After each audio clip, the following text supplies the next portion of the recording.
Bertha's story doesn't start with wind. It starts with a stalled front and a slow-moving disturbance that nobody was worried about, and it ends with flooding rain hundreds of miles from where the storm actually made landfall. Here's everything worth knowing about it in order. At 2 o'clock in the afternoon on Wednesday, July 22nd, 2026, a modest, disorganized swirl of cloud and rain came ashore near the Biloxi Wildlife Management Area in St. Bernard Parish, Louisiana. It didn't look like much on radar. Winds were nowhere near hurricane strength. There was no dramatic eye wall, no roof torn off a building, no single image that would dominate the evening news. And yet, by the time this storm finally fell apart 3 days later over the plains of Texas, it had triggered flash flood emergencies in Tennessee, put Charlotte and Roanoke under threat, forced a Level 3 flood risk along the Virginia-North Carolina border, and quietly become a genuine entry in the record books, all while never once reaching hurricane strength. This is the story of Tropical Storm Bertha, a storm that proved you don't need big winds to cause a big problem. Let's go back to the beginning, because the way Bertha formed says a lot about how it behaved. In the third week of July 2026, forecasters at the National Hurricane Center were tracking a disorganized area of low pressure drifting through the Gulf of Mexico. By Sunday, July 19th, it had been designated potential tropical cyclone 2, sitting about 110 miles south of Panama City, Florida, crawling northwest at barely 3 miles an hour, with winds of only 35 miles an hour. It was sluggish from day one. A Hurricane Hunter reconnaissance aircraft flew into the system the following evening and confirmed sustained winds of 40 miles an hour, enough to earn it a name. It became Tropical Storm Bertha, the second named storm of the 2026 Atlantic hurricane season. Bertha never got much stronger than that. Its peak came on the evening of July 21st, when sustained winds reached 60 miles an hour, with gusts recorded up to 70 miles an hour and a minimum pressure of 29. 38 inches. That's a strong tropical storm, but it is nowhere close to hurricane territory, which starts at 74 miles an hour. Forecasters were clear from early on that Bertha was not expected to become a hurricane, and it never did. What made Bertha strange wasn't its strength. It was its speed, or rather its lack of it. The storm crept along the northern Gulf Coast for days, hugging the Louisiana shoreline so closely that meteorologists watching satellite imagery said it was genuinely difficult to pin down exactly where its center was. A storm that moves slowly over water has time to pull up huge amounts of moisture and then dump it again and again over the same patch of ground, or funnel it inland along whatever weather pattern happens to be sitting there, waiting.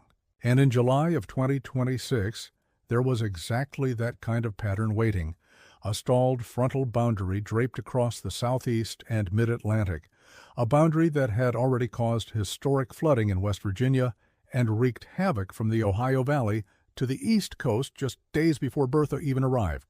Bertha's tropical moisture didn't need to travel as a storm to cause damage. It just needed to feed into that front. Here's how the actual landfall played out.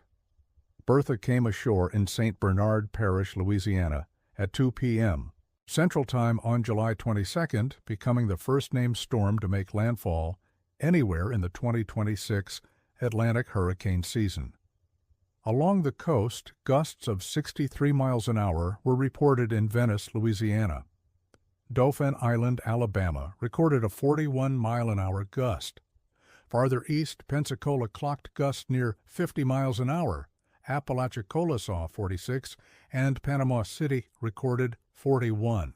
Coastal inundation of 2 to 3 feet was measured by tide gauges from Pensacola all the way to the immediate Gulf Coast locations in southeast Louisiana. On Dauphin Island specifically, the coastal flooding was strong enough to partially bury vehicles in sand, a detail that made it into multiple news reports afterward as one of the more vivid, tangible signs of the storm's reach along the beach communities. The storm then did something unusual. Rather than pushing quickly inland and dying out, Bertha continued drifting west along the Gulf Coast, prompting the National Hurricane Center to extend its tropical storm warning all the way to Cameron, Louisiana, and eventually push a tropical storm watch out toward Sargent, Texas. Louisiana's governor, Jeff Landry, went on air with Fox Weather to walk through the state's preparations as the storm crawled along the coastline.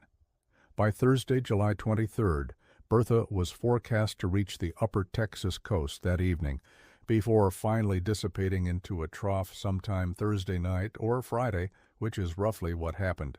It made what's been described as a second U.S. landfall before losing its tropical characteristics entirely and degenerating into a simple area of low pressure moving into Texas.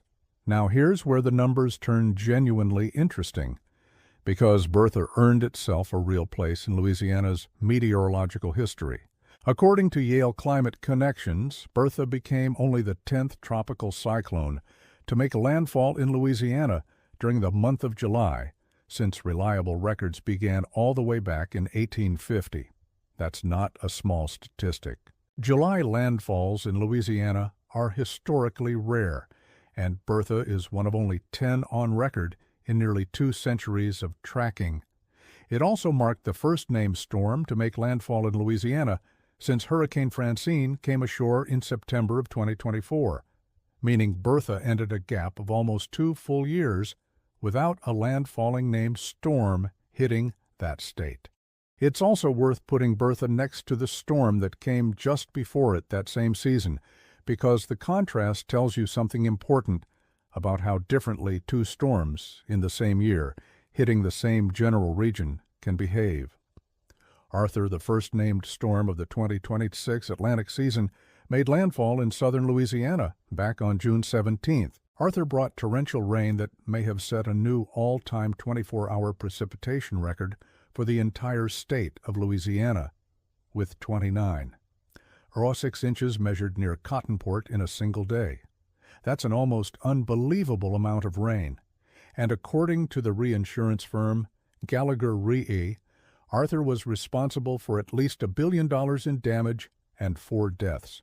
So by the time Bertha arrived just over a month later, Louisiana had already been hammered once this season by a storm whose primary threat, like Bertha's, was water rather than wind.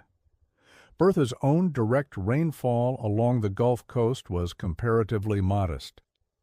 Forecasters projected widespread totals of 1 to 4 inches across the central and western Gulf Coast, with isolated pockets reaching 6 inches, enough to cause localized flash flooding, particularly in cities, but nothing on the scale of what Arthur produced. The bigger story with Bertha wasn't what fell directly beneath it. It was what its moisture did once it left the coast behind. This is the part of Bertha's story that actually made headlines far from the Gulf. As Bertha crept along the Louisiana coastline, its tropical moisture began streaming north and east, feeding directly into that stalled frontal boundary sitting over the mid-Atlantic and southeast. A chief meteorologist covering the storm put it plainly on air, saying that ironically, one of the biggest impacts from Bertha might land not anywhere near the storm itself, but in the mid-Atlantic, the Carolinas, and Virginia. That's an unusual thing to say about a tropical storm, that its worst consequences might unfold hundreds of miles from its own center, but that's exactly what forecasters were watching unfold in real time. By Wednesday and Thursday of that week, the Weather Prediction Center had placed a level 3 out of 4 risk of flooding rain along a stretch of the Virginia-North Carolina border, warning that Thursday afternoon thunderstorms in that zone could produce rainfall rates up to 2 inches per hour, an intensity capable of overwhelming urban drainage systems almost immediately. Cities like Atlanta, Birmingham, and Charlotte were flagged as being at meaningful risk. A wider level 2 of 4 risk stretched from coastal North Carolina through South Carolina, northern Georgia, and into northeast Alabama, with forecasters noting that parts of that zone could be upgraded further as the heaviest rain bands became clearer. Meanwhile, in eastern Tennessee, storms tied into this same moisture feed prompted flash flood warnings north of Knoxville, with some spots picking up as much as 5 inches of rain within just a few hours. There's a genuinely useful piece of nuance in how meteorologists describe this rainfall because it wasn't purely bad news. The rain moving into southern Virginia and North Carolina was, in the words of one report, needed rain, useful for quenching drought conditions that had been building in that region. The danger wasn't the rain itself, so much as the risk of that rain repeating over the same areas hour after hour, day after day, turning a beneficial soaking into a dangerous flash flood in a matter of hours. That's the defining feature of Bertha's inland threat. Not a wall of wind, but a slow, repeating drumbeat of heavy rain sitting on top of ground that couldn't drain fast enough. By the weekend, even after Bertha itself had dissipated into a trough over Texas, its moisture legacy was still being tracked.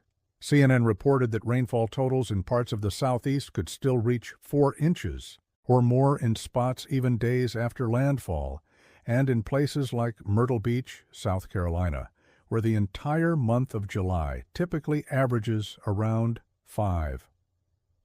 4 inches of rain, that meant some communities were picking up close to a full month's worth of rainfall in the span of just a few days, entirely because of Bertha's leftover moisture feeding into that stubborn frontal system. A level 1 of 4 flood risk stretched from western South Carolina all the way to parts of the lower Mississippi Valley as that threat lingered into the following Saturday. Zoom out, and Bertha fits into a wider story that meteorologists had already been warning about before the storm even had a name. Forecasters from the National Hurricane Center and Colorado State University had been cautioning heading into the 2026 season that an El Niño pattern was expected to limit the total number of Atlantic storms that would form. But officials were careful to stress that fewer storms did not mean less danger.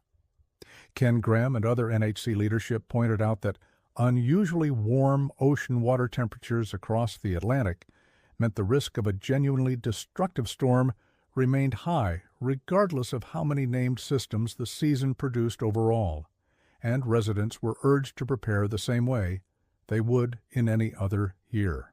Bertha, in a sense, proved that point in miniature. It was never a powerful storm by wind speed. It was barely a strong tropical storm at its peak.